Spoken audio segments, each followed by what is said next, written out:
అండి. రీసెంట్‌గా ఏఆర్ రెహమాన్ గారు కొన్ని కామెంట్ చేశారు. సో దాని గురించి అతను ముస్లింగా మారిన తర్వాత బుర్రబాడైనట్టుంది.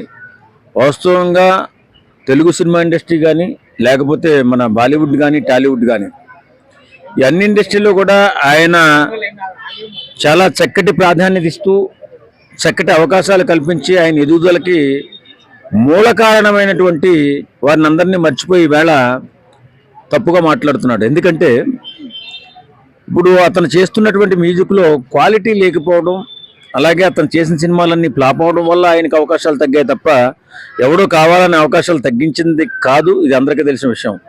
మరి ఎందుకు ఈ మత ప్రాతిపదికన ఇలాంటి మాటలు మాట్లాడవలసి వచ్చిందో ఆయనే చెప్పాలి.